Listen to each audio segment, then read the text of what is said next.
Lead me forth, Lord, amid the wide world's ways, to bear to Thee my witness and to raise the dawn song of the breaking day of days. Make my whole life one flame of sacrificial deeds that shall proclaim the newborn glory of Thy ancient name. This was the prayer of George Townshend, the most important figure in the foundation of the Bahá'í faith in Ireland. An ordained priest of the Church of Ireland, he came to see in the Bahá'í cause the fulfillment of the millennia-old Christian hope and devoted his great literary skill to spreading the message of Baha'u'llah.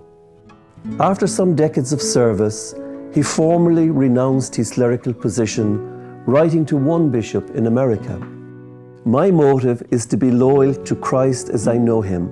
I feel I must make any sacrifice in order to be free to help in transmitting to my fellow Christians a message which presents the one and only hope of re-spiritualizing mankind and rebuilding the social order."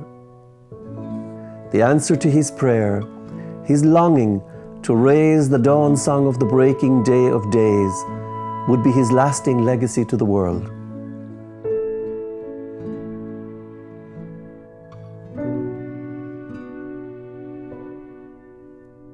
Born in 1876 to a large and prominent Dublin family, George Townshend initially followed a path that many would have expected of him. He graduated in classics from Oxford in 1899 and became a leader writer for the Irish Times. After further studies, he was called to the Irish Bar in 1903. He was troubled, however, his son would later write, by a feeling of restlessness and dissatisfaction. Something imperceptible called him away from Ireland, and he emigrated to the United States in 1904. It was here that he was ordained a priest in 1906. After 12 years in America, he returned to Ireland in 1916. Shortly after his return, he learned of the Bahá'í faith from some pamphlets sent to him by an American friend, which contained some words of Abdu'l-Bahá. He later reflected, "When I looked at those, that was the beginning and the end with me." Soon thereafter, he began a correspondence with Abdu'l-Bahá, expressing his attraction to the teachings and later declaring his belief in Baha'u'llah.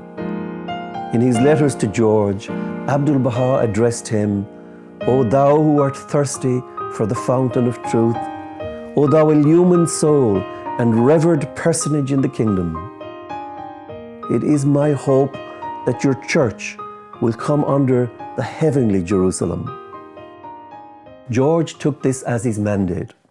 In 1919, he moved to Haskra in County Galway as rector of the small parish.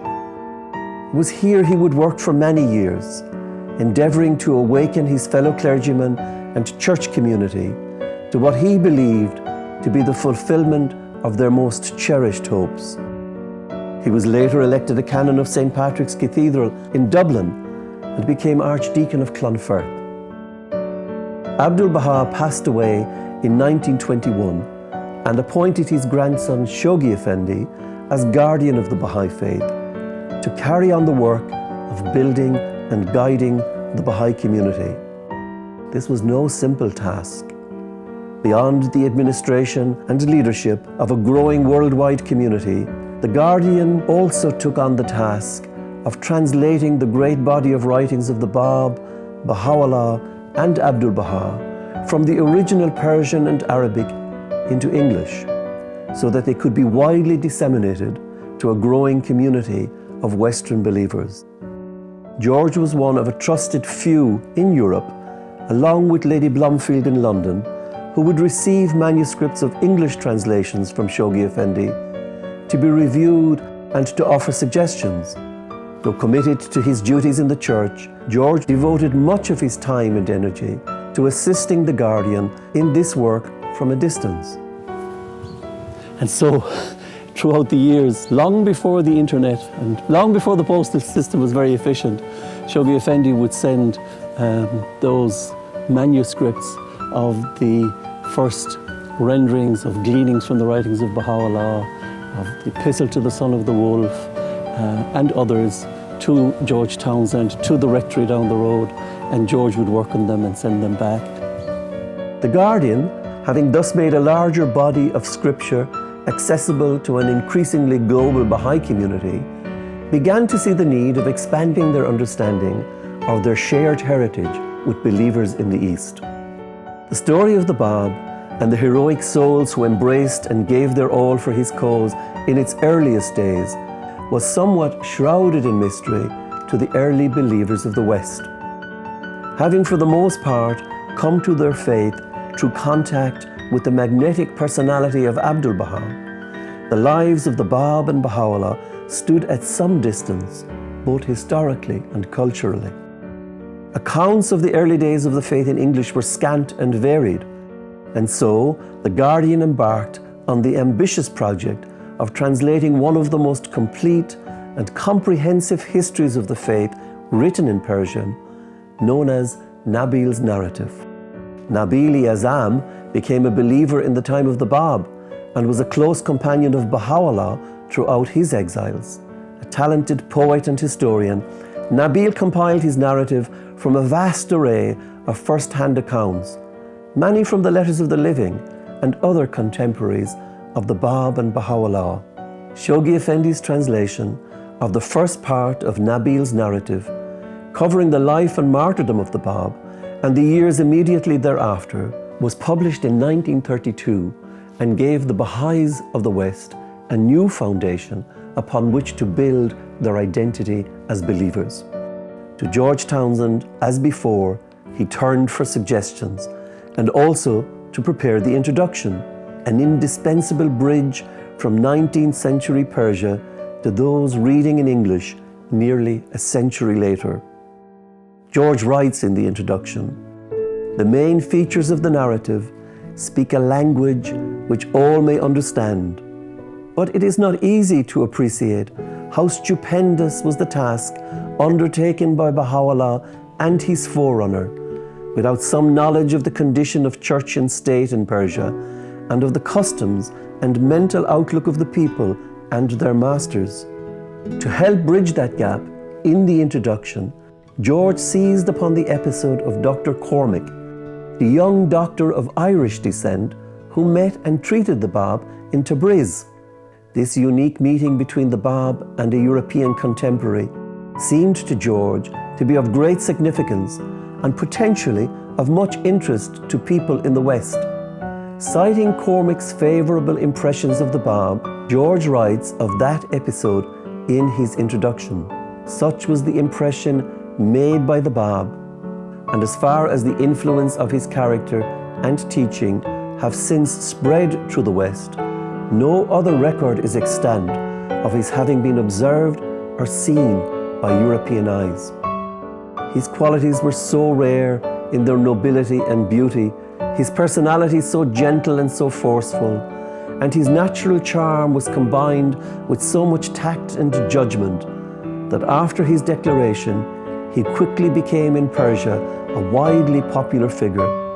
He would win over almost all with whom he was brought into personal contact, often converting his jailers to his faith and turning the ill-disposed into admiring friends. George Townshend was the most notable figure in Irish Baha'i history. After formally stepping down from his duties in the church, he became a founding member of the First Spiritual Assembly of Dublin and has remained a guiding light to the community that has grown since then. It was in his writing that he traced his most meaningful path of service to the faith. Shoghi Effendi referred to him as the best writer we have, the preeminent Baha'i writer. In 1951, he was appointed by the Guardian a hand of the cause, one of a select few Baha'is whose services had highly distinguished them, the first of whom had lived in the time of the Báb. On his passing in 1957, referring to his sterling qualities, his scholarship, his challenging writings, his high ecclesiastical position, unrivaled by any Bahá'í in the Western world, the Guardian deeply mourned the dearly loved, much admired, greatly gifted, outstanding hand of the cause. Though remembered for such outstanding achievements, perhaps the greatest legacy of George Townshend, felt in the life of every Bahá'í, was the composition of just 2 words. The Guardian had asked him to suggest a title for the translation of Nabíl's narrative. George would get numerous cables from Shoghi Effendi, telegrams that would come to the little post office in Ahaskra, waiting for him to send his suggestion for the title, and George eventually coming up with something and racing down to the post office on his bicycle to cable off his suggestion. Echoing his prayer of earlier days, he was inspired to suggest that it be called The Dawnbreakers. This title lives ever present in the minds of all Bahá'ís who strive to live up to the deeds of those dawnbreakers of an heroic age immortalized in that book. Could a clearer answer have been given to George's prayer? Lead me forth, Lord, amid the wide world's ways, to bear to Thee my witness and to raise the dawn song of the breaking day of days.